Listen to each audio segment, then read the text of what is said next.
Wagwan everybody, today we'll focus on the don of the Leone crime family, Salvatore Leone, and the thing in question will be whether he was a good leader for his organization. At first glance, you could say that he must have been, since in one of the Liberty Tree newspaper issues, we can find information that he got into power in the family in the mid-80s. Which would mean that his cadence lasted almost 20 years, which is impressive. You know, Claude killed him in 2001, so from let's say 1985 to 2001, that's around 16 years. For an organization operating in the underworld, that's a lot of time, I'd say. I say that because there everyone plays dirty and it's a dying game, as that moron Pegorino said in GTA 4. But well, I think he was right on that one. Anyway, Salvatore is also one of the most frequently appearing characters in the 3D universe, as he makes a physical appearance in 3 out of 6 3D games. That is GTA San Andreas, Liberty City Stories, and GTA 3. Anyway, today we'll see which traits and decisions allowed him to stay in charge for so long, as well as which ones put that position in danger and which caused him to be killed in the end. We'll analyze every decision he made, starting from the introduction film all the way to GTA 3.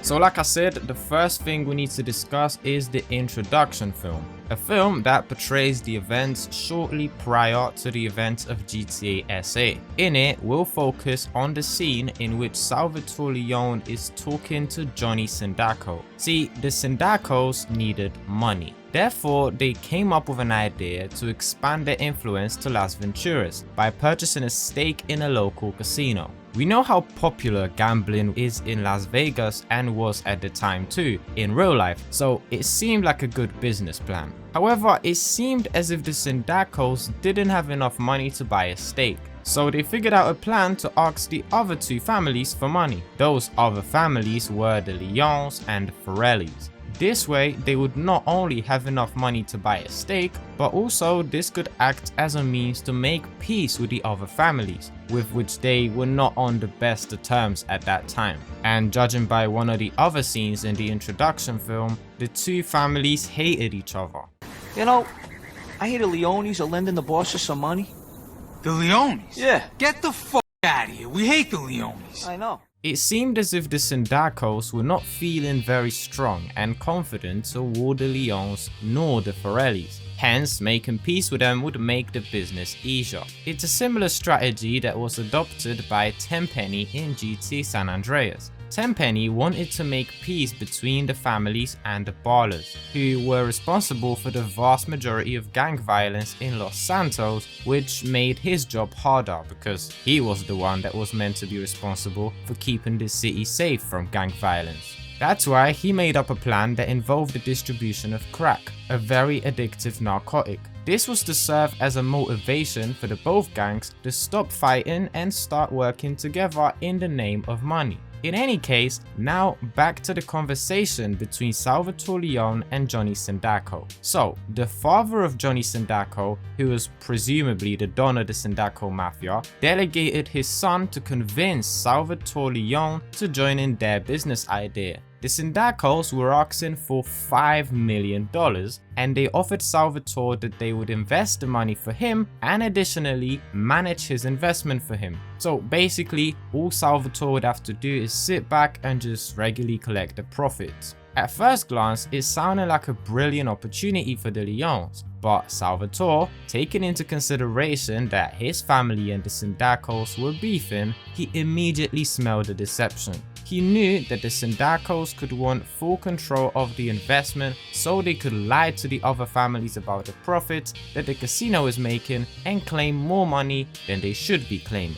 This already shows that Salvatore got where he got for a reason. This is perhaps not a genius, but still a very accurate and necessary conclusion to make, so we gotta give him credit for that. Now let's focus on Johnny for a little. Judging by his body language and behavior, he was still a very inexperienced gangster. You could see that he lacked confidence and that he was terrified of failing his father with the task he was given. and that was his biggest weakness. And another thing that we have to praise about Salvatore is that he immediately recognized that weakness. We don't even have to pay very close attention to see the strategy that Salvatore applied during the conversation with Johnny. As soon as Johnny presented his offering, Salvatore began to act angry and started bad-mouthing Johnny and twisting his statements so as to make it up as if Johnny is insulting his family. So let me understand it. I go in your casino, take a third stake along with your organization and the Forellis, then I let you guys manage my investment for me? Bingo. Yeah, you must really think my mother, God rest her soul, an idiot instead of my father. Are you calling my mother an idiot who goes with morons? No, of course not, Mr. Leone. Additionally, after Johnny tried to explain himself and assure Salvatore that he misunderstood his intentions, Salvatore even threatened him. But it was not just Salvatore actually getting angry and irritated with Johnny's offering. It was done on purpose so as to put Johnny under a lot of pressure and stress by capitalizing on his weaknesses. And it worked. You can see that Johnny was indeed acting stressed out and scared, and was willing to agree to almost anything that Salvatore would want to change in that deal. This way, Salvatore put himself in an advantageous position where he can shift a few terms of the deal, because Johnny firstly wouldn't probably notice that those twists may not be very profitable for the Sindaccos, and secondly because even if he did recognize it, he would rather agree to them than to come back to his father with the news that he failed to convince Salvatore. So again, that was very well played by the Dono de Leones.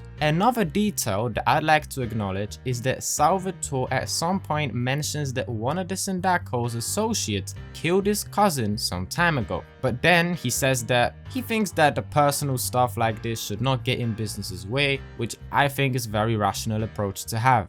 My father wants to unite our organizations. The Sindaccos and the Leones? That's impossible. That's been impossible since your associates whacked my cousin. Hey, you know me. Business is business. The personal stuff is nonsense. I'd like to see a way past this bullshit.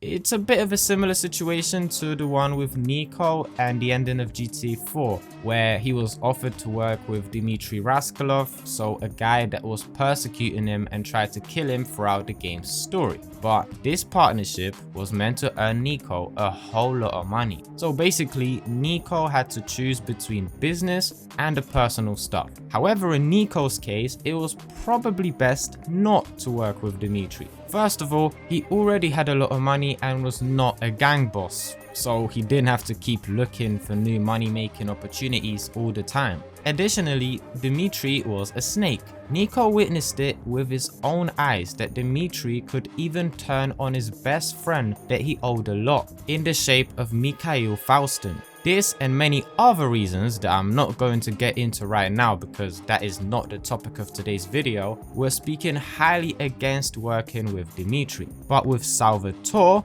well, he was a gang boss, and in his case, he never could have enough money. So letting such a thing as killing of his cousin by the Sindaccos make him reject the offer made by that family was not a good thing, as he'd be missing out on a lot of money. Salvatore recognized that and didn't consider it as an argument against the Sindaccos' offer. But something that I really love about this is that not only Salvatore recognized that, but at the same time, he managed to use that event to put even more pressure on Johnny. He basically first shouted at Johnny that it would be impossible for the two families to work together since their associate killed his cousin, and then immediately switched tone and said that actually he doesn't really consider it as a counter-argument.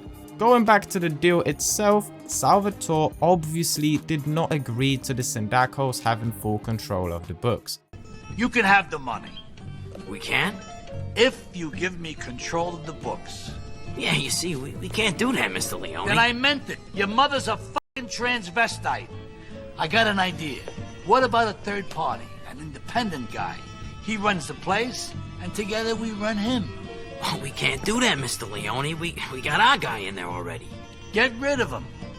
Show me exactly how much you want my organization's involvement. First, he was trying the most logical approach. So he told Johnny that he will give them the money they want as long as they will give him control over the investment, to which Johnny disagreed. Then he threw a few more insulting words at Johnny to stress him out even more and offered a different solution. The solution involved putting in a neutral party guy that would run the casino for all three families, and they together would run him. This way, no party would have an advantage over another, which in theory was meant to ensure the equal split of the profits. Johnny at first disagreed because the Sindaccos already had a guy delegated to run the casino for them, and then Salvatore made another brilliant move by giving Johnny an ultimatum. He told him that he'll only agree to the deal if they agreed to include a neutral party running the casino. This is yet again a great capitalization on the situation, as Salvatore recognized that the Sindaccos were desperate and that they were the one asking. Salvatore's family was in such a good position that they didn't need this whole casino thing. They could stick to the business they already had and they would do just fine. And that would be better than to enter an uncertain business where they could get ripped off. So to summarize this bit, Salvatore brilliantly capitalized on either Johnny's inexperience and his fear of failing his father, as well as on Sindaccos' desperation, and managed to negotiate the best terms for himself. Now let's talk a bit more about the neutral party plan that Salvatore came up with. Again, this was meant to ensure that the Sindaccos wouldn't be ripping the Leons off by claiming more profits than they should be, because they would be the ones in control of the books. Therefore, they could lie to the Leons about the earnings. Before we get to the positives of this plan, I'd like to point out one thing that for me is a weird mistake on Salvatore's side. See, the guy that he ended up choosing for that role of a neutral party was Ken Rosenberg. Now, Rosenberg was a moron, but actually, I understand why they decided to go for someone not too smart. This was meant to reduce the risk of him trying to lie to the families about the profits. And as it was, Rosenberg was to be bullied by the families, and therefore he'd be too scared to try to rip them off. Let alone the fact that he was not the greatest of lawyers anyway, so he probably wouldn't be able to hide it properly even if he did try. However, the thing that is surprising is that Rosenberg was meant to be a neutral party, yet in the past he used to work for one of the Liberty families, namely the Forellis, who were also set to be a part of the casino partnership, and which partnership we see in GTA Vice City. The risk was that Rosenberg could still have some loyalty or some contacts within the Forellis, which would make it easier for the Forellis to manipulate him into ripping off the other families. But perhaps there was not a better option on the table, so Salvatore was forced to go with him. Anyway, going into the neutral party plan itself, it turned out to be very necessary from Salvatore's perspective. He saw how much the families hated each other, and he didn't believe that they would actually be able to work together long term. He was convinced that if not him, then somebody else is going to try to rip the others off. But apart from that, I said earlier that he recognized that Johnny was inexperienced and probably incompetent. Therefore, even assuming that no family would want to rip the others off, putting such a guy in charge of things as Johnny Sindacco was just simply risky, as there was a big chance that he would not run it properly, which could lead to all the parties losing a lot of money. By getting Ken Rosenberg into the equation, he vastly reduced Sindacco's influence on the business. As well as it was later shown in the introduction film, Sal's plan was obviously to intimidate Ken as soon as possible, before the other families could take full control of him. If Salvatore went with Johnny's plan, where the guy who was meant to run the casino was a Sindacco, then he would not get intimidated by Salvatore and would be fully loyal to Johnny, doing whatever he wants him to do. So this whole neutral party plan was really smart and necessary for Sal to make sure he doesn't get ripped off. But was there a better option? Well, there was, and it involved Salvatore having full control of the investment. And he tried to offer it, but it was rejected, as could be expected. But after all, the terms that he demanded were actually favoring him the most. How? Well, he was the one to choose the guy that would run the casino for the three families, so he could adjust his choice so it is the best for him. So, who's gonna run this casino for us? Hey, we're gonna need a real idiot. A guy we can all push around. There's this lawyer used to work for the Forellis down in Florida. I heard he's sniffing around for a job. Just got out of rehab or something. Yeah, that'll work. I'll make a call. Also, Salvatore knew that he would not be the only one trying to intimidate Rosenberg, but he could be pretty sure that he'll easily win that battle, at least with Johnny Sindacco, since he saw that, again, he was inexperienced, plus he was not a guy to be scared of really. We see in the mission Meet Business how friendly he was with Ken. Of course, there were also the Forellis in the equation, who technically had an advantage in the shape of that Rosenberg used to work for them, but it seems that for some reason Sal was confident that he would not have any issues with the Forellis either. And actually, later in the video, we'll find a reason for that confidence.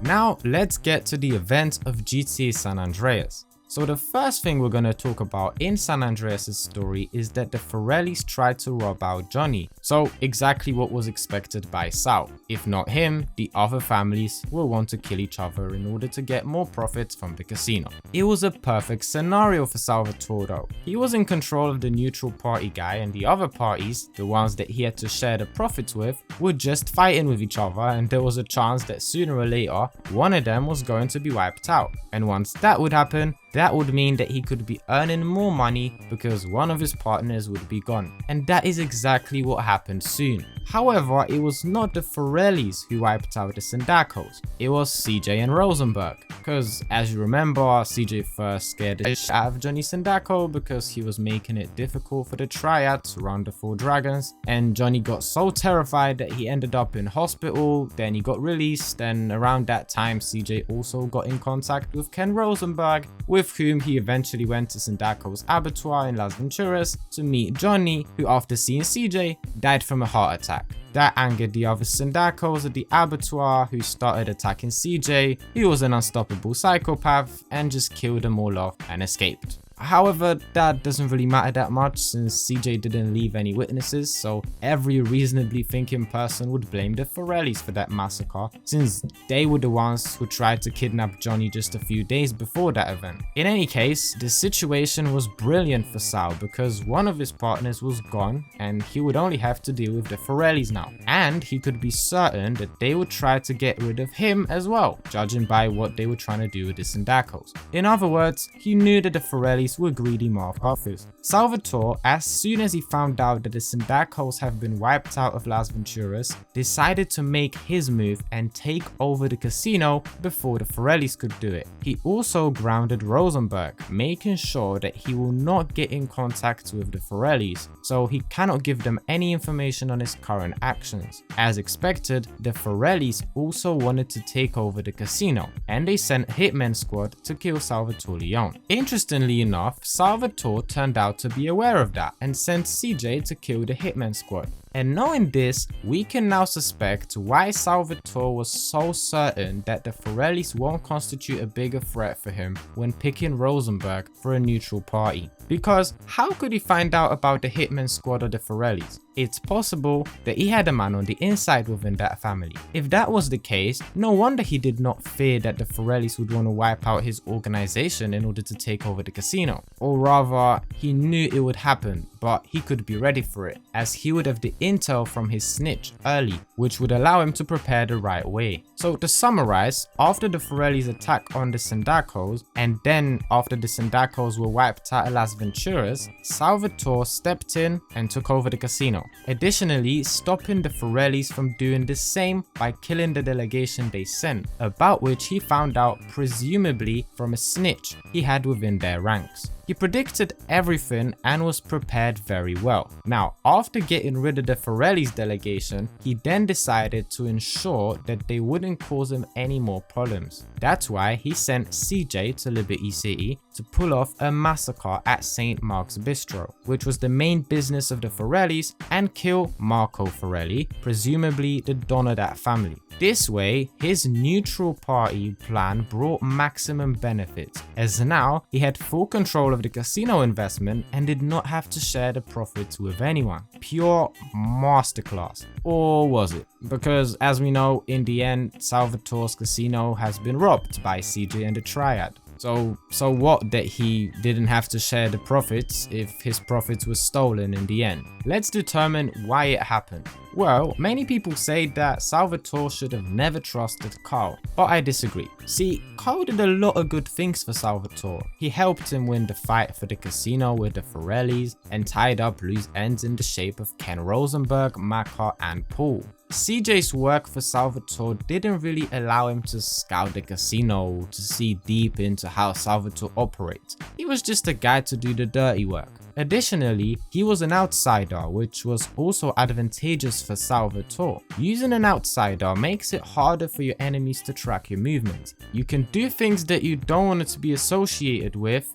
without people associating them with you, because you're using an outsider, someone whom people do not associate with your organization. These are the same reasons for which Woodsy used Carl in the San Fierro section of the story in his war with the Vietnamese, as well as why the United Liberty paper contact used Nico in GTA 4. When you look at it like that, it's really hard to find any counter argument that would support the thesis saying that Salvatore should have never trusted Carl and should have never let him near his business. See, in my opinion, that was not a problem. Because why did CJ raid the Caligula's casino? He raided it because the Sindaccos wanted the Triad to pay them a cut from their business. Woodsy did not want to do that, therefore the Sindaccos were sabotaging the operation of the Four Dragons casino, the one that the Triad was running. This was a bad strategy, as in the case of casinos in Las Venturas, the more of them there are, the bigger the popularity of gambling, so trying to sabotage the Triad operation would not bring any benefits for the Sindaccos anyway. All it did is that it angered Woodsy and Carl, who, in order to show the Mafia that they are not to be messed with, firstly destroyed their plastic factory in the city, and as means to ultimately put an end to the Mafia's cheap attempts to sabotage their business, they decided to raid their casino and rob them. So I would personally blame Johnny Sindacco for the fact that CJ and the Triad robbed the casino. Actually, Salvatore tried to fix that mistake of Johnny as soon as he took over the Caligulas. From one of the phone conversations with Ken Rosenberg, we can find out that Salvatore had a meeting with the Triad representatives, which in my opinion was set up because Sal knew that the war with the Triad was not really beneficial for them and that it should end. Basically, Sal tried to broker a truce with the Triad. The Leone family has made their move. Salvatore's here. Now, he's taken over Caligula. There's word of some Triad visitors, something that should keep him busy. I'm calling from the bathroom. I gotta go. I really gotta go. Now, we don't know what was the result of that meeting, so in other words, whether the Triad agreed to make peace, but at the end of the day, no matter what they said to Salvatore, the heist was pulled off nonetheless, which means they still wanted to make sure that the Mafia would not cause any more problems for them. So what really failed here? Well, first of all, we remember that Salvatore perfectly recognized the incompetence of Johnny Sindacco, and in theory, he capitalized on it brilliantly, but not completely. See, the mistake that Sal made here in reality was that he allowed Johnny too much freedom in running the casino. Yes, he did manage to intimidate Rosenberg, ensuring that he remains informed of what the other families are up to, and especially what Johnny is up to, because he was undoubtedly the most involved in this whole casino thing, which is understandable since the Sindaccos were the initiators of the idea, so logically they'll be the ones most involved. Salvatore must have ignored or skipped the fact that Johnny started a conflict with the Triad, which, as we already explained, was not a good thing at all. Had the conflicts never occurred, CJ and the Triad would never rob the casino. What Sal should have done is consistently monitor what Johnny's doing and not allow him to start a conflict with the Triad, as I'm sure he knew it was not a good thing, because as we said, he later tried to broker a truce with the Triad as soon as he arrived in Las Venturas, and found out about that beef. So that was one of his mistakes, but that's not the end, because I think that there were ways to fix that mistake. First of all, Salvatore should have offered the Triad a more valuable compensation for the struggles they had to face because of the Sindaccos, because as it was, considering the fact that the Triad continued with the plan to rob the Mafia's casino even after the meeting with Salvatore, they must have not been fully satisfied with the compensation Salvatore offered. Had he offered a bit more, maybe the Triad would resign from that plan and the heist would be called off. But even after that mistake, I think there was one thing that Salvatore did wrong that could have saved him from getting robbed. So, as we said, there was nothing wrong with Salvatore making CJ work for him, but there was one thing he missed about CJ. He did not do any research about him, therefore he could not be aware that CJ has strong affiliations with the Triad, whom they were beefing with. Now, if Salvatore knew that CJ was connected to the Triad, he could either not get into a partnership with him whatsoever, but the better idea was to get rid of him once he runs out of his usefulness. And we will be talking about a similar thing towards the end of the video, where we'll be discussing the betrayal of Claude. But in terms of CJ, the mistake that Salvatore made here was not doing enough research about Carl. Therefore, not being able to expect that he would go on and rob his casino with the Triad after completing the work for him, and therefore he could not prepare the right way or take any precautions. So to summarize that part, Salvatore brilliantly took advantage of Johnny's incompetence and inexperience, but at the same time, this same incompetence later cost him because he gave him too much freedom in terms of helping to run the casino. This led to Johnny starting a dumb conflict with the Triad, which then wasn't handled sufficiently well by Salvatore, which eventually led to the Triad robbing his casino, causing huge financial losses for him. So the whole plan was brilliant. All the things with the neutral party and letting the Forellis and the Sindaccos fight each other and then stepping in at the right moment were good. But one small oversight that he also failed to fix later cost him everything. Well, not everything, because as much as the casino thing ended up creating enormous financial losses for the Mafia, you cannot argue with the fact that Johnny Sindacco died and Marco Forelli was killed, so both of the rival Mafia families in Liberty City were heavily weakened due to this whole affair, which was obviously beneficial from Sal's perspective. Okay, that's San Andreas behind us. Now we move on by 6 years to go to Liberty City Stories, where Salvatore plays a role of the deuteragonist, so there will sure be a lot to talk about. And the first thing we're going to talk about is the demotion of Toni, which was actually covered in one of the videos on my channel already, but I'm going to go through some of the facts that were mentioned in that video again here, as well as I'm going to add a few new conclusions. But if you want to dive into that topic even deeper, I'll leave that video for you in the outro. Anyway, let's recall what exactly the situation was. Well, Toni Cipriani was one of the workers of the Leone Mafia in the late 90s. One time, he was sent to kill a capo of a rival mafia family. After he done it, Salvatore reckoned that it would be the safest if he left the city for some time. Toni, I mean, because there'll be a lot of people very pissed off at him for what he did. And that's exactly the advantage of using an outsider that we were talking about while discussing CJ, who could go to Liberty City and kill Marco Forelli, and probably no one would even know that it was the Leones behind that attack, or who was the black gangster in a suit that wiped out the entire army of the Forellis' pasta fanatics. In the case of Toni though, he was forced to leave. It's important to know that Toni was promised $1 million for that hit once he returns to the city, about which we find out in the final cutscene of the story. So I got you that $500,000 I promised. Half? Ooh, I thought you, said a couple. I said $1 million. Well, in 1998, Toni indeed returned to the city, but neither he got the money nor he got any other benefits from Salvatore. Additionally, it turned out that Salvatore found himself a new favorite in the shape of Vincenzo, for whom Sal asked Toni to work. Now, I think it's hard to argue that this decision was not fair on Toni by any means. Salvatore promised Toni a reward, so he should have gotten this reward once he came back, which he didn't do. No discussion about that. But today, we're not focusing on whether it was a fair decision, but was it the best decision for the organization that he was running? And in this aspect, there is a lot of positives to say about that decision. First of all, we will yet again have to mark how Salvatore capitalized on someone's personality. In the case of Johnny, it was his incompetence and inexperience. cause in the case of Toni, it was actually very risky to treat your worker like that, cause that gives that worker a strong reason to turn his back on you because he sees that his work is not appreciated. So, you know, why would you want to work for somebody that does not appreciate your work?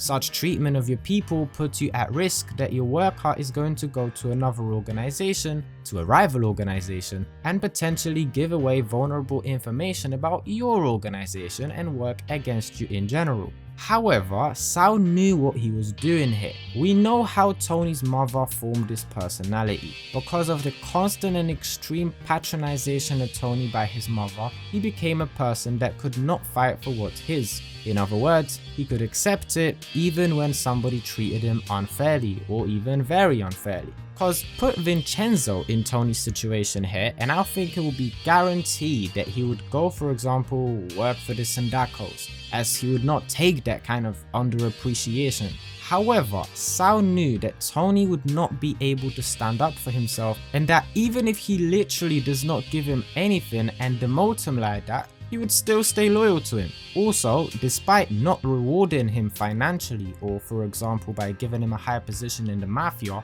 he did make sure that Toni feels welcome. You know, Toni was greeted very well, got given a job and a flat. Maybe it was not fireworks, but even despite the lack of reward, Toni could feel that Sal is indeed grateful for him for what he did. That was a huge argument for Toni to remain loyal to Sal, and it was a crucial move on Sal's side. But Salvatore didn't demote Toni just for kicks, or because he patronized him like his mother. His decision to not reward Toni straight away actually had a lot of strategic reasons behind it that were very beneficial for his organization. First of all, Sal knew that despite that Toni was away from the city for a long time, there still may be people out there that wanted him dead.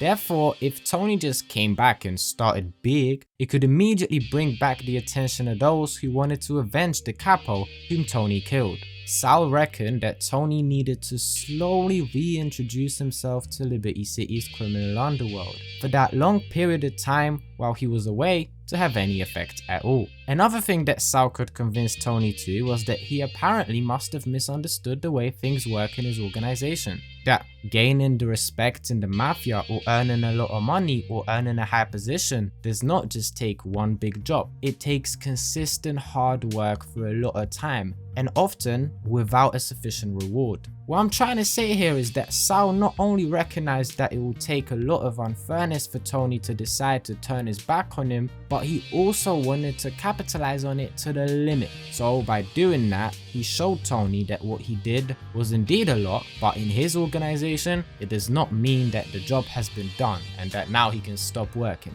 Yet another thing that I'd like to acknowledge is Vincenzo's role in all this. See, Sal probably intentionally portrayed Vincenzo as his favorite to Toni in the beginning to create a rivalry between the two, since they both felt mistreated by their boss, cause, well, I don't have to explain Toni. But with Vincenzo, he was irritated that the guy that he doesn't even know, who just arrived in the city, gets a job, a flat, and the boss's gratitude for doing absolutely nothing, or at least in Vincenzo's eyes. That way, both of them worked as motivators for each other. Both of them tried to show the boss that they are the one that deserve better things. It goes without saying that this motivation would increase the efficiency of their work. It created the need for being initiative and hardworking, which would obviously be good for any organization. However, this particular aspect was not perfectly thought through. Here, Sal underestimated Vincenzo's greed and selfishness.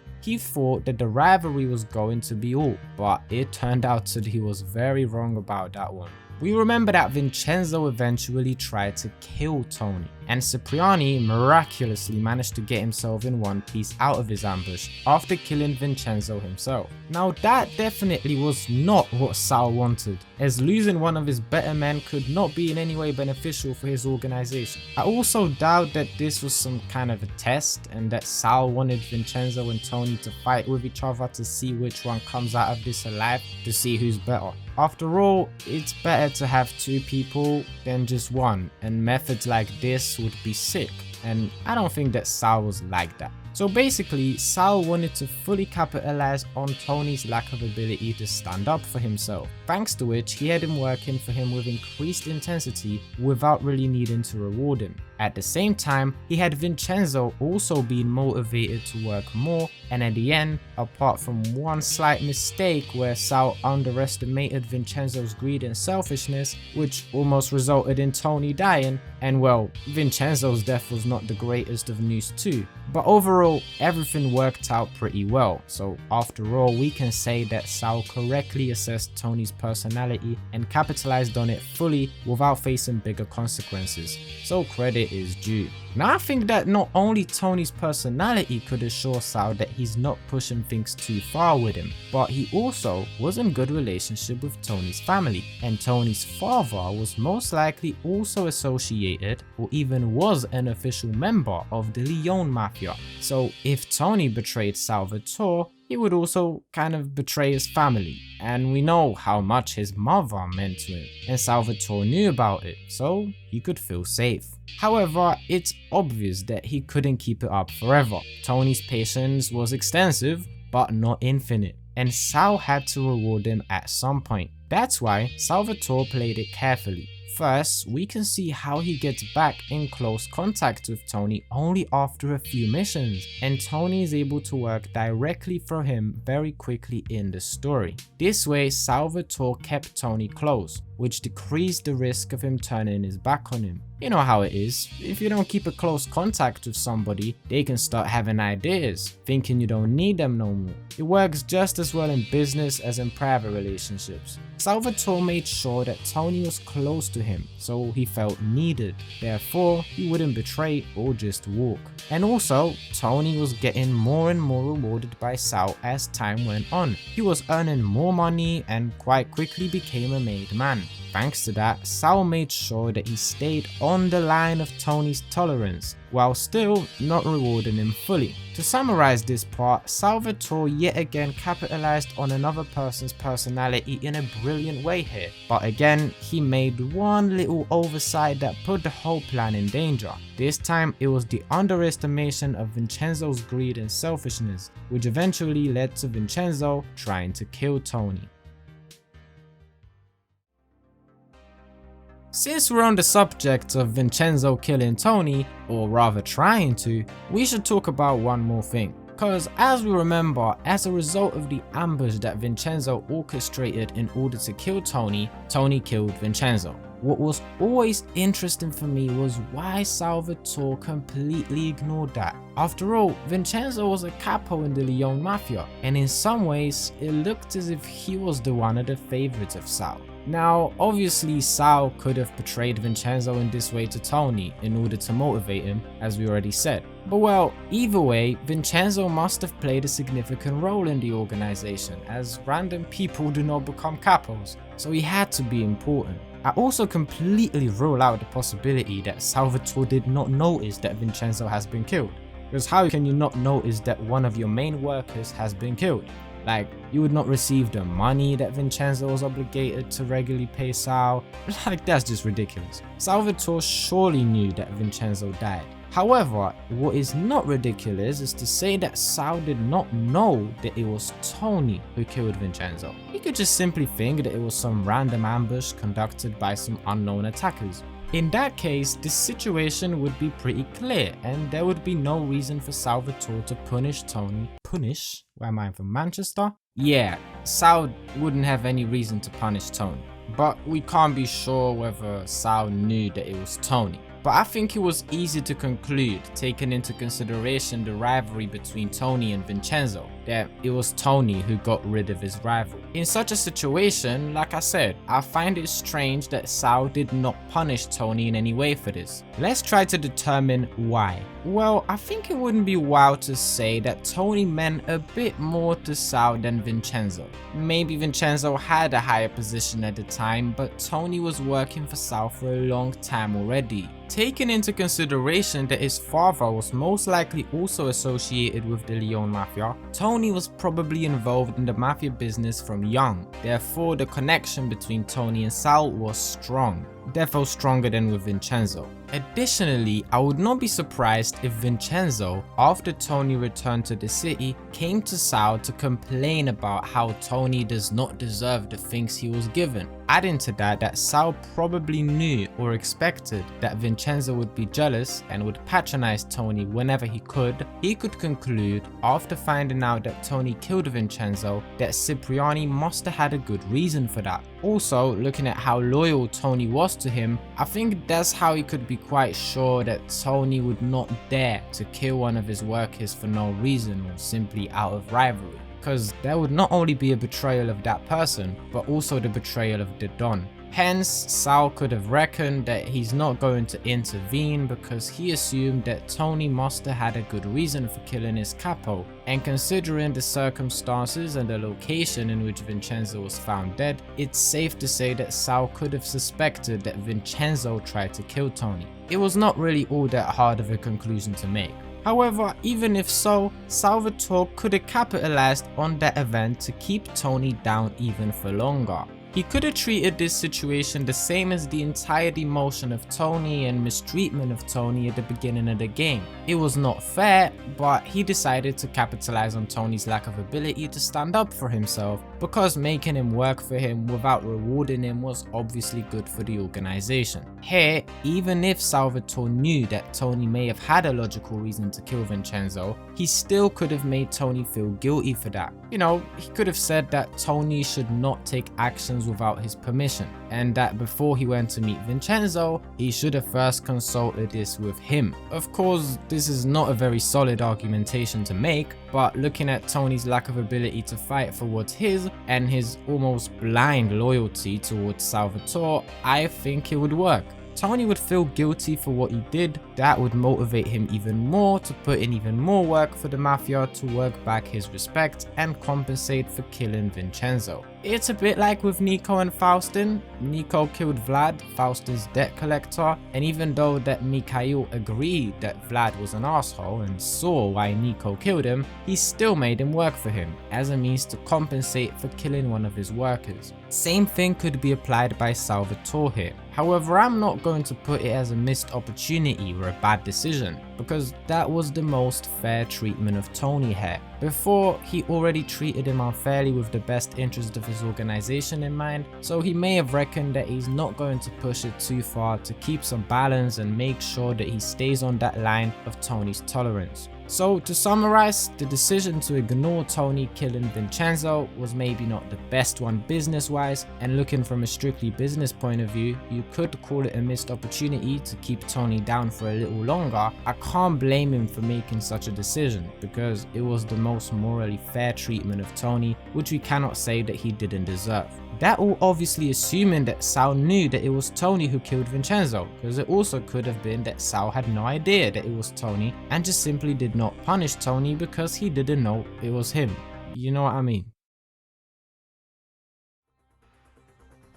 Okay, so having that behind us, we're gonna move to another thing, and that's going to be the plan concerning JD. I'ma just quickly recall that JD was a former worker of the Leone family. However, at some point, for an unknown to us reason, he decided to stop working for the Leones and joined the Sindaccos. Now, during the events of GT Liberty City stories, JD had another change of heart and, feeling underappreciated by the Sindaccos, wanted to return to working for the Leones. The way that Sal handled it was that he was pretending in front of JD that if he is going to be their snitch within the Sindaccos, eventually he'll work back his respect and will be made a capo. However, in reality, once the Sindaccos would be kicked out of Portland, Sal wanted to dispose of JD. Yet again, Salvatore capitalized on the situation absolutely perfectly, additionally not putting his own operation at risk. Because he had two other options, or rather three. The first one was to either reject or kill JD straight away.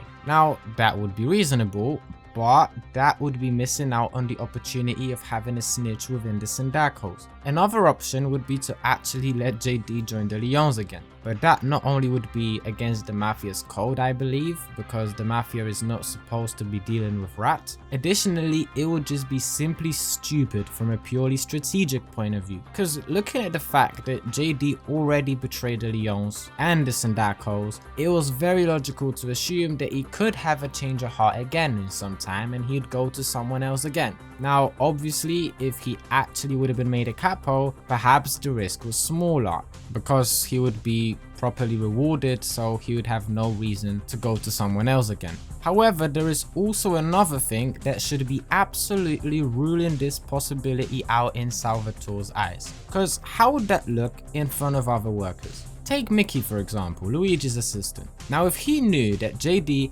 was just warmly welcomed back after he sold him out to the Sindaccos and then was made almost straight away, he would lose his shit. I mean, Toni could feel mistreated after Sal did not reward him straight away after returning to the city, whilst here, Mickey, as well as every other loyal Leone Mafia worker, would just get spat in the face. If JD would have been indeed made a capo, then everybody would suddenly start going to the, I don't know, Forellis and the Sindaccos or other rival gangs, just to have a change of heart in a couple of years and then come back help the Leones destroy that organization. All that to be made.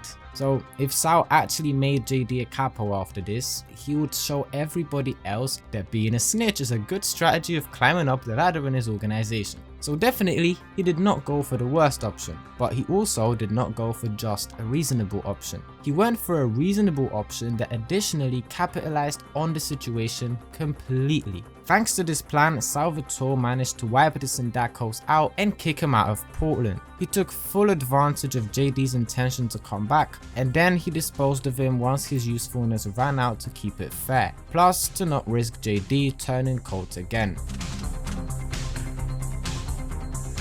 So yeah, the JD's plan was very good. However, the sole feud with the Sindaccos was not conducted perfectly well, far from it. In the mission Salvatore's Salvation, JD informed Toni that Salvatore was kidnapped by the Sindaccos while leaving the club. It's Salvatore! He was kidnapped while leaving the club! And well, I'm just wondering, how on earth did he find himself in that situation? I mean, a guy that makes so many good decisions, makes such good plans and all that. Right now, you're trying to tell me that he went probably to have fun to a gentleman club run by the rival gang with whom he was beefing. Additionally, not only putting his own life and freedom at risk, but also risking exposing his brilliant plan with JD. Because the Sindaccos could ask themselves the question, why the hell the boss of the rival mafia family has been let into our club? Like seriously, so far the mistakes that Salvatore made were understandable. They were small oversights and I could see that he could miss them. But here is absolutely inexplicable. What's even worse, he followed this terrible move with another terrible move. See, after Toni managed to free him out of Sindaccos' custody after he got kidnapped after that stunt, Salvatore got very angry at the Sindaccos. Sons of bitches! They think they can do that to me? I'll tear their fucking hearts out! He let the emotion carry him and he ended up going to take over JD's club from the hands of the Sindaccos himself, with barely any backup and no cover at all. It's a good thing that JD managed to find out about this and inform Toni of this, so he could go on a roof nearby and snipe all the Sindacco apes that were attacking Salvatore, saving his life. Eventually, he did manage to take over the strip club, but the two decisions we just talked about were one of the most inexplicable decisions in his whole career. They were incredibly irrational and irresponsible. In the end, Salvatore made a brilliant plan concerning JD in order to win the war with the Sindaccos. However, luck played just as big of a role in the success of that plan due to some straight up blunders made by Salvatore. Okay, another thread that we got in GTA LCS is the thread concerning the Union that launched the strike after the city announced the construction of the Porter Tunnel in Liberty City that was meant to connect all three islands by underground roads, which endangered the livelihoods of the ferry workers, as that would create an alternative transport option for the citizens. Not only the ferry workers were striking though, also the docks workers were. Now what does all that have to do with Salvatore? Salvatore helped organize this strike. Why?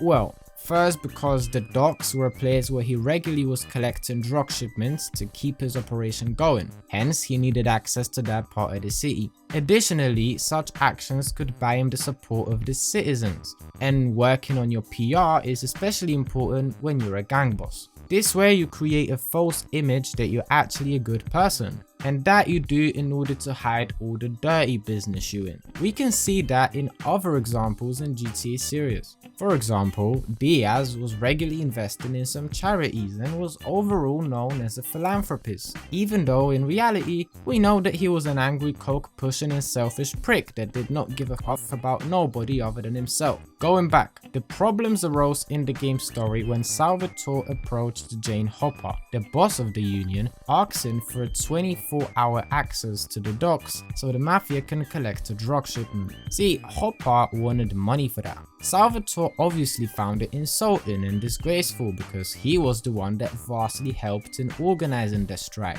And now the boss of that strike wants money for just a 24-hour access to the strike area. Hence, Salvatore was basically facing a choice here. He either gives Jane Hopper what she's asking for, or he could try to intimidate her to get the result he wanted. The first one obviously seemed easier at first, no need to apply no violent methods. However, having to give away some money, and especially become a bit of a Johnny Sindacco, a person with whom you can twist the terms of the deal and they will agree because they're desperate. And that was what Sal decided to go for here, and I don't think it was the greatest of decisions. As much as I appreciate the willingness to keep things peaceful even at his own financial expense, if a person like Hopper does not appreciate the fact that Sal helped her organize the strike, you could expect that she will be a very difficult person to work with in general, and that she'll always try to get the most out of every agreement and try to fully capitalize on every need of Salvatore. Any situations in which Salvatore would be in some way or another desperate. What I'm trying to say is that it was probably the smartest to go with the violence option all along. However, like I said, I appreciate the willingness to keep things peaceful and violence free, so I'm not going to be too harsh on Sal here. However, after Sal sent Toni to give some money to Jane Hopper, she still did not want to give the Don of the Leons access to the docks so they could collect the drugs. Therefore, Salvatore was forced to go for the violence option in the end anyway. Only that as it was, he gave away some free money before that. About the violence option, he conducted it very well. First, he sabotaged the union workers by, let's say, distracting them from their duties concerning the strike. Then he went on and intimidated the more important figures of the union, and at the end he intimidated Hopper herself, all successfully. Hopper in the end allowed him to collect the aforementioned drug shipment, which was a good move on its own, making new deals, keeping the product coming so they can keep making money. That's a good initiative. But yeah, to summarize that thread, Salvatore has done a good job, apart from not going with the violent option to intimidate Jane Hopper from the start, but on the other hand, I also appreciate him trying to be peaceful. Okay, let's move on to the next thing. The Sicilians plan. The Sicilians arrived at Portland and claimed to Sal that they want to make peace between the Liberty families. Salvatore, similarly to the casino thing, where it was Johnny Sindacco's father that wanted to unite the families, yet again smelled the deception. You can see that Salvatore was very cautious, sometimes too cautious, which led to paranoia. But we're gonna speak about that in the next chapter. For now, let's focus on the Sicilians. Salvatore, just as a means to make sure that the Sicilians do not have anything shady planned, very consciously sent Toni to follow one of the Sicilians' heavies he was meeting at his mansion to see where he goes and to potentially expose some fraud. That turned out to be a very good decision because Toni managed to find out that the Sicilians were trying to turn the small gangs against the Leons, like the Triad or the Diablos. Now that intel was very valuable, and that allowed Salvatore to prepare the right way for the attack of the Diablos and the Triad.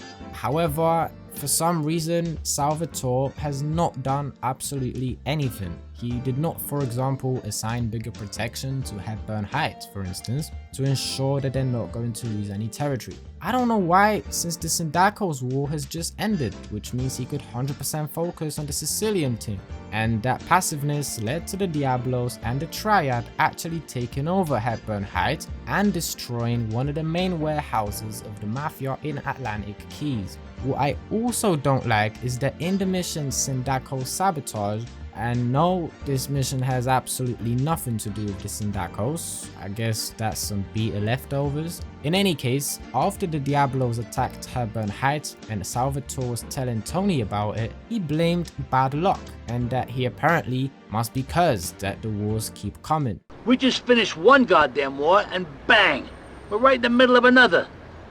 I swear, just when things were looking up, I'm cursed. I'm fucking cursed. I don't like the fact that he refused to notice his own mistakes here, that it was his fault that he did not do absolutely anything about the information that Toni gathered for him by spying on Torini, the guy that was responsible for this whole Sicilian takeover operation. This way, he could not learn from his mistakes because he did not even acknowledge them, unless he was making himself look good in front of Toni, so he doesn't question his leadership. But well, who knows. In any case, Salvatore simply made a mistake here by not capitalizing on the information that Toni delivered about the Sicilians' deception and not preparing before the attack of the Diablos and the Triad. Now we're going to touch on the topic that we slightly mentioned in the previous chapter, namely Salvatore's caution or even paranoia. He admits himself in GTA LCS that he is getting paranoid.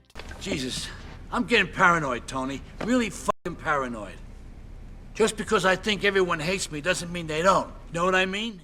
And overall, I would not say that he was that paranoid as some tend to say. A lot of people give an example of Claude getting betrayed by Salvatore as proof of Salvatore's paranoia, but we'll get to it later and we'll determine whether it actually was a sign of his paranoia or not. Staying in LCS for now though, paranoia was mainly shown by Salvatore suspecting Toni of apparently talking some ish about him on the side. Well, what? don't play dumb with me, kid. I was playing dumb when your mother was still turning tricks. What's your problem? I know what you've been saying about me. You think I'm an idiot? Huh? Is that what you think? Boss, I ain't been saying nothing about you.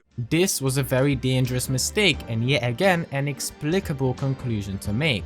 Even if Salvatore heard from somebody that Toni was saying something bad about him to somebody, he shouldn't have believed it. Toni was a guy that he mistreated blatantly, who still remained loyal to him and did not question his authority almost at all. Salvatore was already on the line of Toni's tolerance, and situations like suspecting him of such a petty thing were not helping him stay in the safe zone. Toni just got another very solid reason to turn his back on Salvatore, cause now not only is his work underappreciated, but also his loyalty is underappreciated. Thankfully for Sal, he managed to fix that mistake as much as he could verbally, quickly realizing that the accusations he threw at Toni were completely out of order and apologizing to Toni for it. He also managed to find someone to blame for his stunt in the shape of the mayor Hole, who was apparently trying to put him in jail. Someone is out to get me. It's that fucking mayor. He's gonna blame me for all the shit that's been going down in the neighborhood. All of it.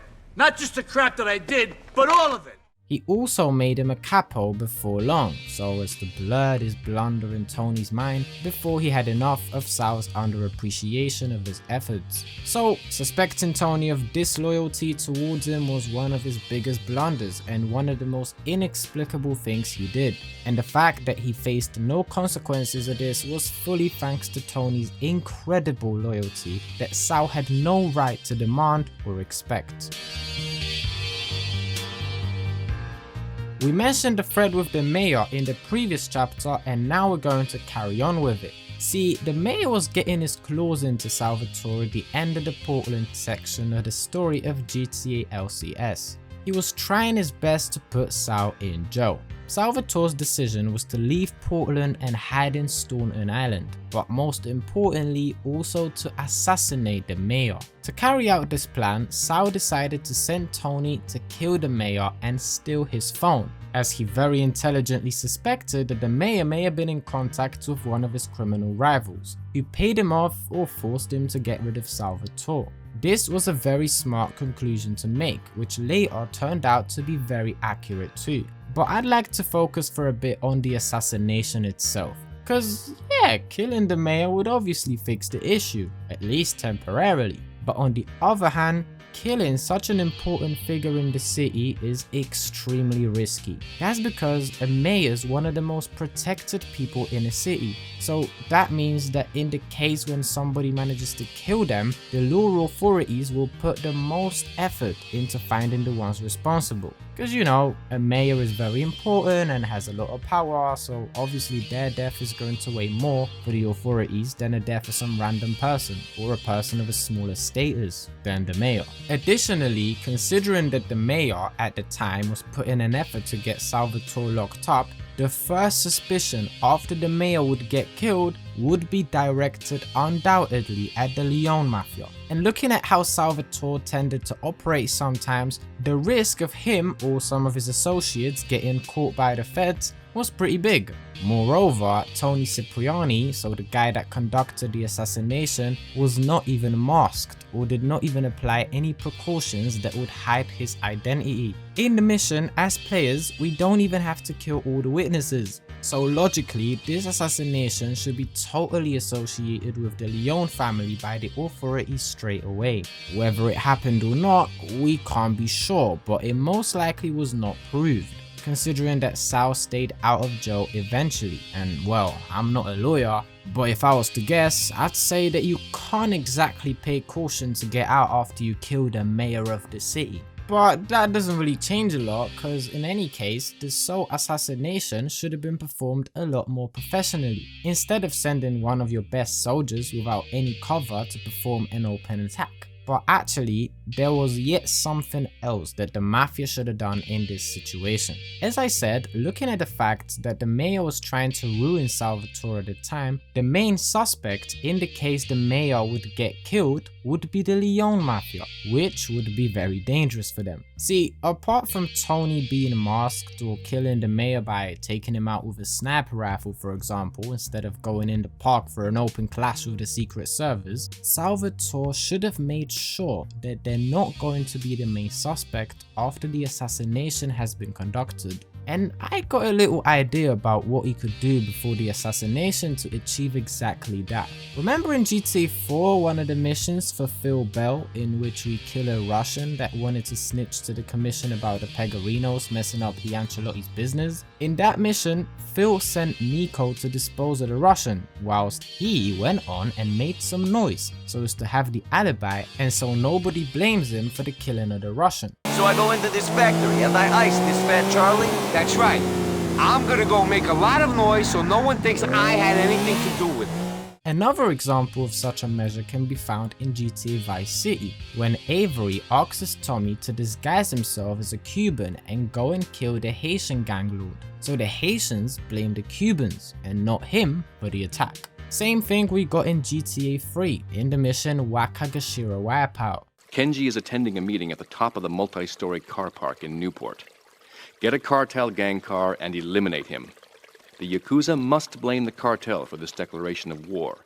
So the measure of directing suspicion away from yourself and ideally suggesting the responsibility of some other organization is a popular method applied in GTA. But what could the mafia do in this situation? At who could they point before conducting the assassination? Well, another organization that was not exactly in support of the mayor Hull was the aforementioned union that launched the strike after the announcement of the Porter Tunnel. Obviously, probably nobody would suspect the strikers to do something as serious as hitting the mayor, but on the other hand, it wouldn't be that surprising either in that crazy town. So, the idea that I got was that Salvatore could first send Toni to sabotage the ferry terminal operation. You know, he would go to a ferry terminal and maybe sink one of the ferries or set it on fire or something like that. Now that would be bound to piss off the ferry workers and the strikers even more. And there is a strong possibility that they could think that the sabotage was a result of some shady, dirty authorities' methods of suppressing the strike.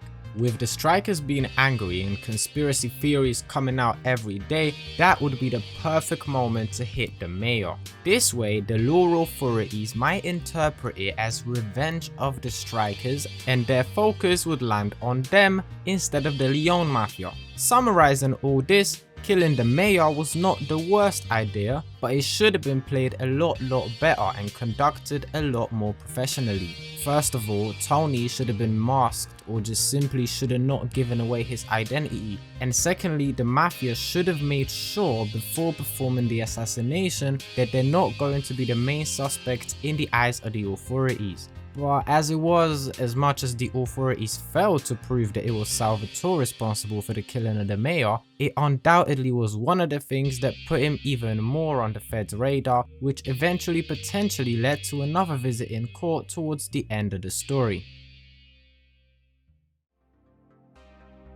However, we gotta praise Sal for the initiative that he followed the death of the mayor with.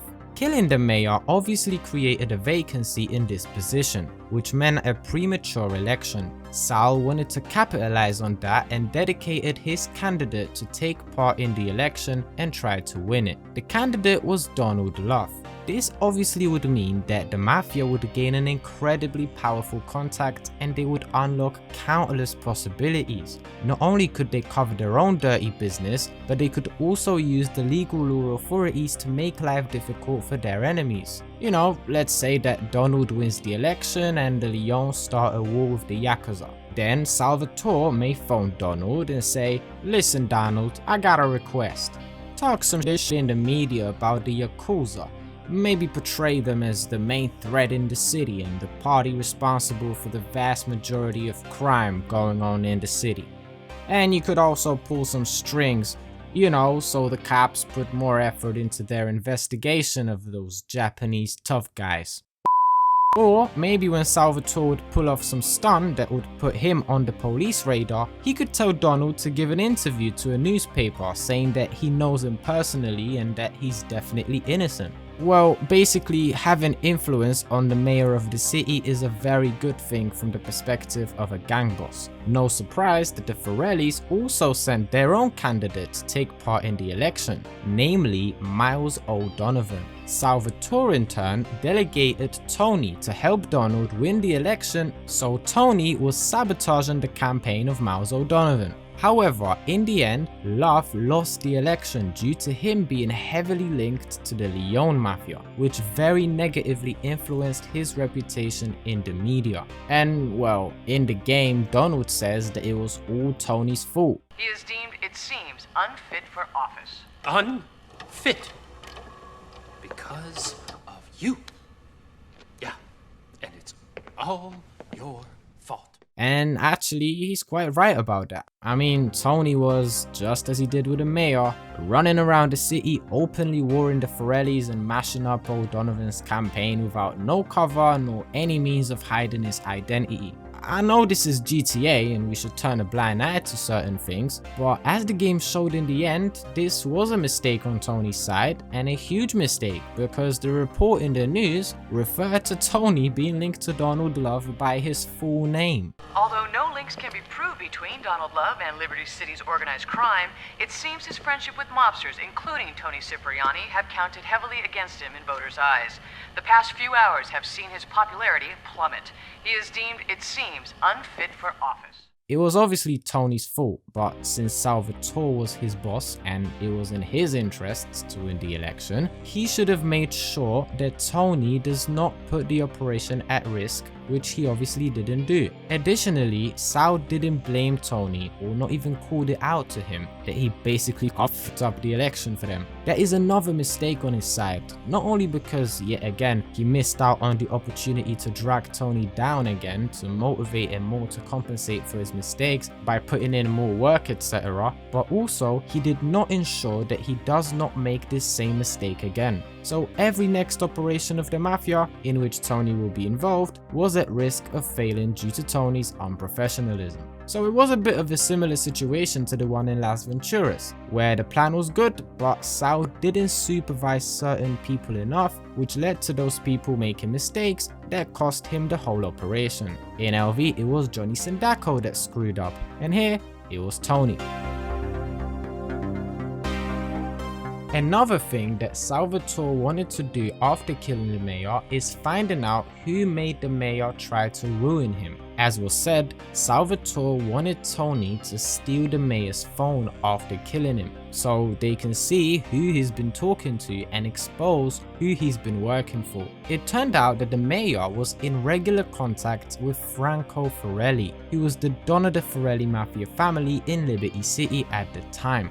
But Salvatore wanted to find out the exact nature of this partnership between the mayor and the Forellis. That's why he decided to kidnap and interrogate the mayor's assistant, which in my opinion was a good decision. The assistant was the person that probably knew the most about the partnership. He was the closest person to the mayor after all. What was not a good decision is going to kidnap the assistant himself.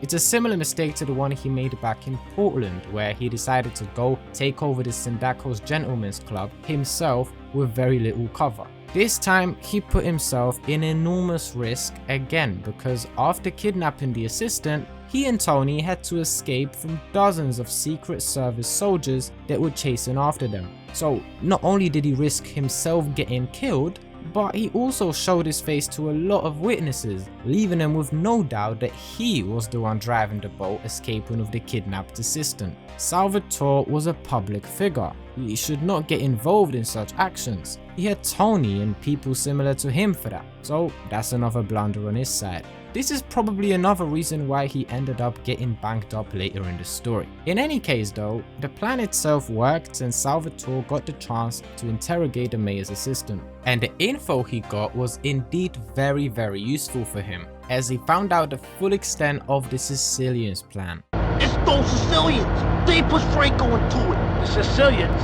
Why? They own Franco, and they want a war between the Liberty families. When the dust settles, they're coming to take over. He managed to discover that the Sicilians wanted to initiate a war between Liberty families, and once they wiped each other out, they're coming to take over with very little effort. So kidnapping the mayor's assistant was a very good decision. However, the execution was not the greatest. He just simply should have sent Toni to kidnap the mayor's assistant and not attend to the kidnapping himself, because that put him in enormous risk of either getting killed or caught by the police.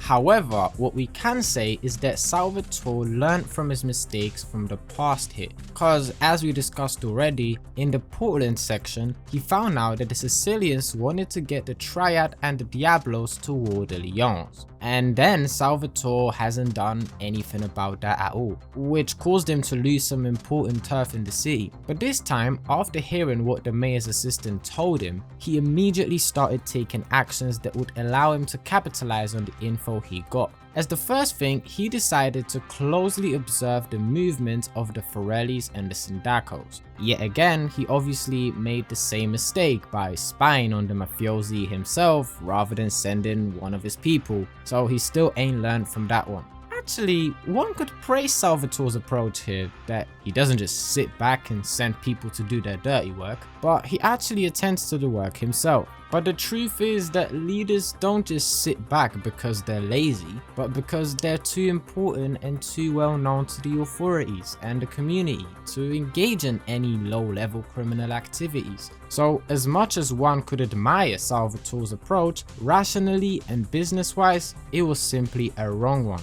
Going back though, Sal managed to find out that the Sindaccos Forellis war had been initiated. Granted, he got caught in the middle of a hit yet again, almost getting killed, but I'm tired of repeating myself already. Having found out about the conflict, he very much put it to his advantage. See, he knew that the war between the Forellis and the Sindaccos was good for his family, as his enemies were being weakened without him even doing a thing about it. A very similar approach was applied by him back in Las Venturas in the casino thing. There, he also let the Forellis and the Sindaccos fight with each other, and once one of the parties was gone, he stepped in and then he only had to deal with the Forellis. However, in this case, not only did Salvatore let his enemies fight each other, but this time he also helped them fight each other, or rather helped them hate each other. He kept gaining valuable information on the conflict, and thanks to that, he managed to mash up the peace negotiations between the two families, pushing the conflict even further.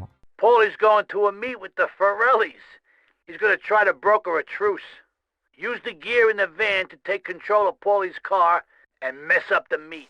Another time that he managed to keep this war going was when he found out that some Forelli wise guy discovered that the Sicilians were behind initiating the war between the Forellis and the Sindaccos, and sent Toni to kill him before he could tell his boss about this news. Toni, some wise guys found out that the Sicilian mob are behind the Forelli-Sindacco feud. Almost got his He's headed over to meet Franco Forelli right now.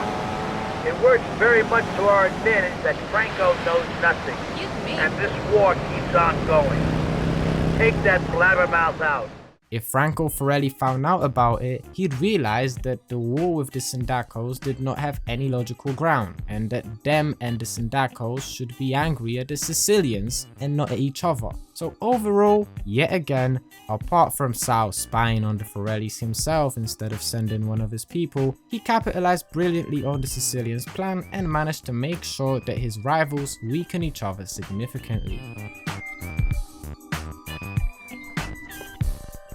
Yet another thing to praise about Salvatore in this section of the story is him getting in a partnership with Leon McAffrey, cause with how him and Toni were operating, it was crucial that they have a contact within the police, who'd cover up their dirt. You know, get some prosecutors off their back, informing them whenever the law authorities find something on them, or warning them from a police raid, for example, or something like that. Additionally, McAffrey not only agreed to do all that, but he also wanted to help the Leons in weakening the Sindaccos and the Forellis even more. This is business. A partnership. Equals. I keep the law off your back, the feds, Rico, and you keep me in the that I like. I'm gonna help you take over this town. In return, I want some cash and a few favors. Hence, the partnership with Leon McAffrey was beneficial for the Leone Mafia, both in terms of keeping their members out of jail, but also in terms of weakening their criminal rivals. A very good move by Sal. However, that was not enough to keep Salvatore out of jail, and that does not exactly come as a surprise. They could have had all the backup in the world, McAffrey or otherwise, but with the way that Toni and Sal were both operating, it'd take a true miracle to keep those two away from the court for long. As a result, Salvatore got captured by the feds. What I don't like about Sal's behavior after that is that he yet again did not blame himself for getting caught or didn't look for any errors in the way he or his people operated, but instead he reckoned that there must be somebody that ratted them out, pointing at the rival mafia families. Those c***s the Sindaccos or those c***suckers the Forellis? Who was it? Who ratted me out? I see a perfect analogy here to the thread that we were discussing in the last video on the channel, namely the thread with Mikhail Faustin. There, after Mikhail found out that the police are onto his gang, instead of recognizing that the way he's been operating was very haphazard and loud, he accused a completely random person of snitching on him, additionally without any logical reasoning behind it. What is it? We've got police trouble. The feds or someone are all over us. Sergei told me that a friend of his in the courts told him they've been authorized to tap our phones and they know about the pot we stole. Who is the rat? It's no one.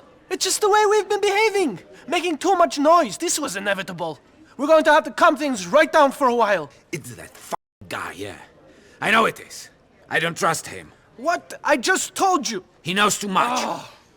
You, get him. Sal acts very similarly to Mikhail here, and I personally think that it was not good, and it would be better if he tried to recognize his own mistakes, which, as we already discussed, he definitely has made. But separately, the fact that he got locked up did not stop him from orchestrating moves, and all of them moves were actually very good. First, he recognized the perfect moment to step in and finish off the Sindaccos and the Forellis after they heavily weakened each other during their conflict. He first sent Toni to help the Southside Hoods to take over Wichita Gardens from the hands of the Forellis, and later sent him to kill Paul Sindacco, the Don of the Sindaccos. And finally, he also ensured that no competition is going to disturb them when they're going to have to hold off the Sicilians, by sending Toni to destroy the firepower that the Yakuza required, which also later led to Toshiko having Toni help her in getting rid of Kazuki Kassen,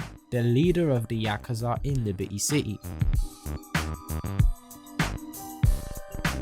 Now, the thing that I am absolutely fascinated about is that Sal actually managed to win his case and get freed again, even after all the mad stuff that he was pulling off that we were discussing so far. Unprofessionally orchestrating the killing of the mayor, personally kidnapping his assistant and escaping the Secret Service, openly warring the Sindaccos in the city streets, and he still managed to get cleared of his charges. Additionally, in one of the articles of the Liberty Tree newspaper in GTA 3, it says that Salvatore managed to avoid punishment after the authorities discovered that he has almost $500,000 of undeclared income, also stating that he has been taken to court 5 times already up to that point, and each time he managed to avoid punishment. I mean, he had to pay some fines and such, but he never got locked up, and considering some of his movements, like I said, that is a miracle. In the end, I guess we can't always praise him for the way he operated,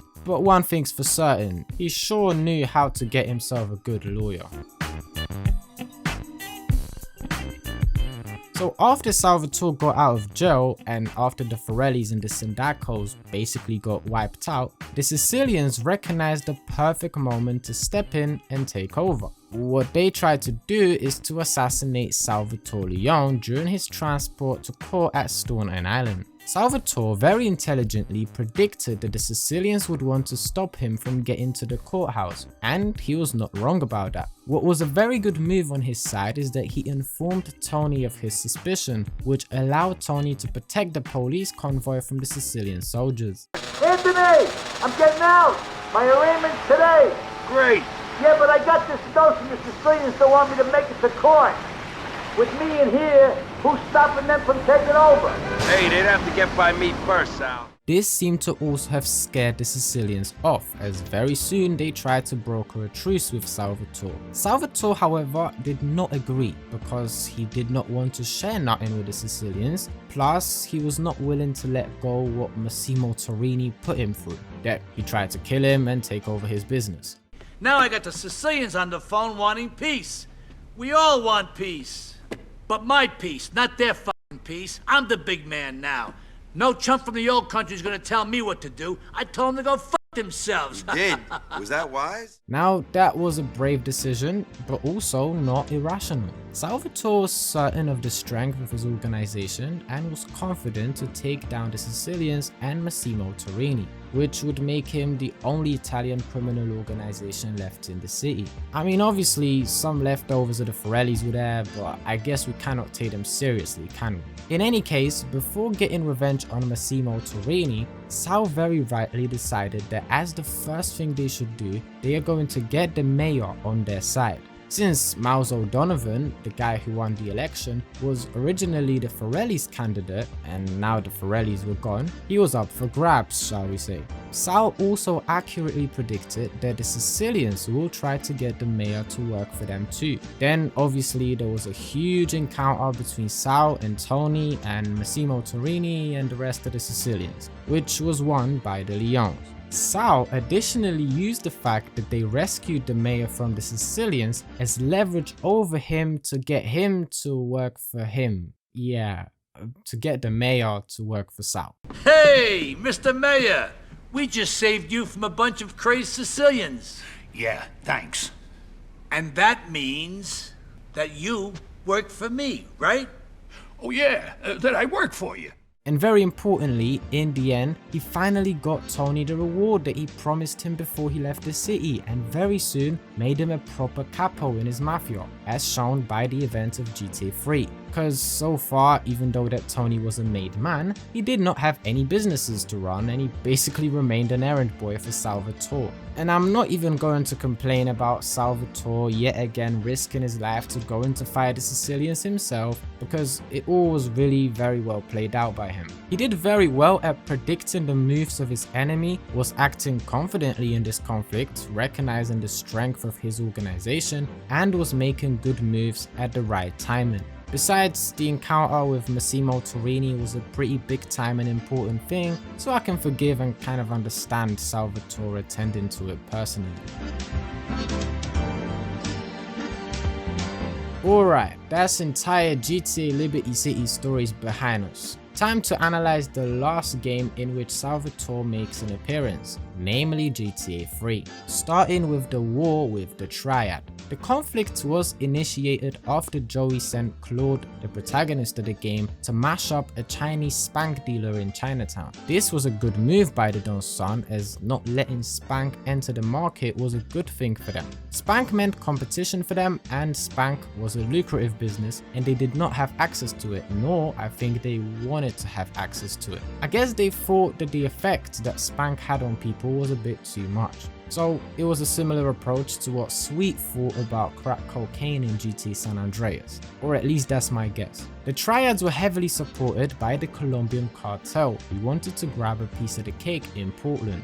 Knowing that the Leone Mafia will constitute the biggest threat and that they are going to be the gang they're going to have to wipe out in order to take over, they decided to use the smaller gangs to fight the Leones in order to weaken them. So a very similar strategy to what Massimo Torrini done in LCS. The conflict soon escalated as the Triad started to convince the owners of some businesses of the Mafia to pay the protection money to them instead. Salvatore recognized that this is a serious issue and decided to call a meeting with the most important members of his Mafia in order to properly discuss the situation and deal with the problem.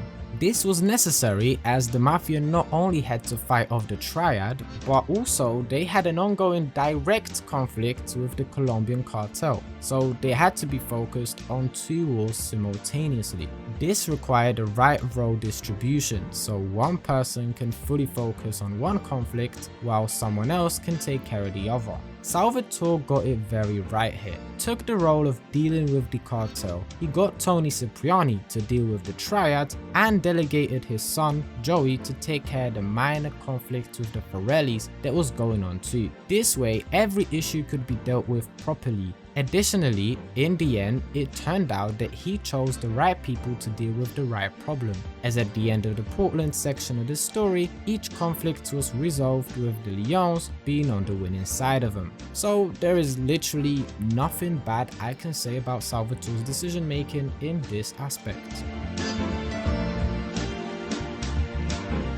But let's also pay some closer attention to how Salvatore managed his task, which again was to deal with the Colombian Cartel knocking at the door. The first thing to praise is how he managed to notice that the Colombians are doing a little bit too well in their efforts to take over. And the conclusion that followed that observation was very accurate indeed. See, Salvatore reckoned that they have to have a snitch within their ranks, who's given the Colombians valuable info about their mafia, giving advantage to the cartel. The Colombian Cartel is making spank somewhere in Liberty, but we don't know where. And they seem to know everything we're doing before we do. We got us a rat. There's a guy named Curly Bob, works the bar at Luigi's. He's been throwing more money around than he's earning. He ain't pimping or pushing, so he must be talking. He usually gets a taxi home after work, so follow him. And if he's ratting us out, kill him. He also noticed that one of his workers was recently throwing away more money than he was earning. Therefore, he sent Claude to follow him and first make sure that he is the rat and only then dispose of him. I marked that because I see how Mikhail Faustin was acting in the already mentioned thread. He, on the other hand, would not bother to verify whether his suspect is actually snitching him out. He just straight away have him killed. Salvatore did not make the same mistake here. Fortunately for him, the route that Claude followed did not only expose himself, but also the location of the ship on which the cartel were manufacturing some of their products. Sal did not hesitate long and delegated Claude and Abel to destroy that ship, which put the Leone Mafia in a very advantageous position in their war with the Colombians. Yet again, absolutely nothing to complain about. Salvatore is doing very well so far in the year 2001. So now Salvatore has dealt with all three conflicts. However, the Colombians were yet to be finished off. Sal wanted to make sure that the Colombians were not going to place foot on his doorstep ever again. So what did he do? Well, he gave up Claude to the Colombians. Claude was a valuable asset for the Colombians, because not only did Catalina fear his revenge, but he also was the person that massively helped the Mafia in the thwarting of Cartel's plan involving the takeover of Mafia's business in Portland. In other words, he massively helped the Mafia win the war with the Cartel. Many people labeled this decision as wrong, say that it was unfair on Claude and that Salvatore basically got rid of a guy that was very useful for him, and they blame his paranoia for that. And I was thinking like that too to a certain point, but now that I analyzed everything again, I actually wouldn't say it was a bad call from the Leone's Don. Sal knew after what CJ done to him that using an outsider to do the dirty work of his organization is indeed a very good option, especially if that outsider is a one-man army like it was in the case of Claude. However, he also realized that outsiders cannot be fully trusted. With CJ, he let him do some dirty work for him, used him to help him win the war with the Forellis, but then he just let him go. And as it later turned out, Carl returned and robbed Salvatore's casino. So CJ was not just solely a negative thing or a positive thing for Salvatore. He did help him a lot, but in the end he was also the reason for his huge financial losses that were a result of the heist he pulled off. And Sal learned his lesson here and adjusted his approach in Claude's case. He used Claude to win the wars he was involved in, realizing the positive aspects of having an outsider helping his organization. But now, Salvatore was also aware of the risk that comes with involving the outsider in his business, which CJ demonstrated for him in 1992. Therefore, he got rid of that risk by simply getting Claude killed, but only after his usefulness ran out. This way, he doesn't let Claude just go and does not risk that Claude will use the information that he managed to gather about the operation of Salvatore to the Mafia's disadvantage, but also does not have to reward him for all the work he put in. And of course, it was very unfair on Claude, as he probably did not have any bad intentions to do with the Mafia, but just as it was with the demotion of Toni Cipriani, the fact that something is unfair does not mean that it's not beneficial for the organization, and that was the case with Claude too. On top of that, he could simultaneously give Claude away to the cartel to cut a deal and ensure that the Colombians will leave his business in Portland well alone. Again, pure masterclass you could say.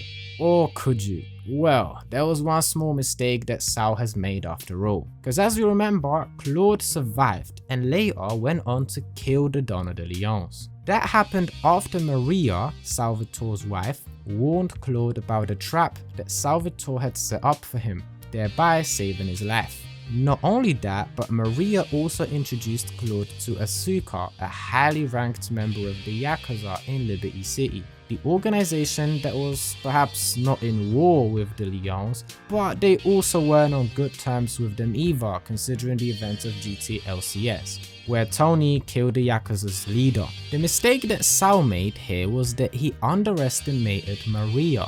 First of all, he allowed her too much freedom and did not realize that she was friends with a representative of a rival gang, which was on its own a danger, as Maria could reveal some valuable information to Asuka about the Leone Mafia, even by accident. And secondly, he did not make sure that Maria doesn't find out that he wanted to kill Claude. He should have expected that Maria would want to protect him, as after all, she told Sal that she and him were an item. This was a major oversight that eventually led Maria saving Claude's life and introducing him to Asuka, who later got him to kill Salvatore for her. I think that Salvatore assumed that Maria would not dare to turn her back on him, as she would always return for money. As it soon turned out, he was very wrong. So yet again, the plan was brilliant overall and very well conducted, but there was one small oversight that turned out to be crucial, and that cost Salvatore a lot. In this case, the price was his own life. Okay, this way we covered the entire history of Salvatore Leone in the GTA 3D universe. It is the time for the final conclusion, to answer the question posed in the title of the video. Was Salvatore Leone a good leader? And well, it'd be hard to say yes or no here. What we can say for sure is that he did have the necessary skills and traits and creativity to analyze what's going on around him, capitalize on a situation, notice unobvious solutions, and based on them, formulate plans that were meant to realize the full potential of a given situation. We saw it with how he handled the JD, with the demotion of Toni, the negotiations with Johnny Sindacco, or with how he capitalized on the Sicilians plan in GT LCS. As we listen out the positive traits and skills of Salvatore, we must not forget about the fact that he always found ways to avoid getting locked up long term, and in general, avoid serious punishment for his crimes, even though the way he was operating was very risky at times. However, amongst all those brilliant solutions and decisions, we can find quite a few blunders, sometimes completely inexplicable decisions that make this character a person of contrast. On one hand, brilliant decision and the ability to fully capitalize on a situation, but on the other, inexplicable decisions and also the things that we were talking about a lot in this video. So the tendency of attending to low-level jobs, risking his life and freedom instead of sending his people of a smaller status to take risks for him. He also had a tendency to, even when he made up a brilliant plan, to always miss a certain detail, which then later would cost him. That was, for example, giving too much freedom to Johnny Sindacco, underestimation of Vincenzo's greed and selfishness, forgetting to research who CJ was associated with before working with him, or misassessing Maria's personality and intentions. Those mistakes often undermined the entire operation, or simply negatively affected the results that the operation brought in the end. As in, it would be a lot more beneficial for the Mafia had those oversights not been overlooked, obviously. But in overall terms, if I was to rate Salvatore as a leader, it would probably be a 7 out of 10. He was smart, creative and brave, but he also had his flaws and moments when he completely lost his mind, which undermine his good traits and decisions a bit. Thank you all for watching, and let me know what would be your rating of Salvatore, taking into account everything that we were discussing today. Also, let me know if you disagree with any of my interpretations or analyses. If you enjoyed watching this video, make sure to like it. Don't forget to subscribe if you like watching the content on my channel in general. Thank you for staying till the end. Respect.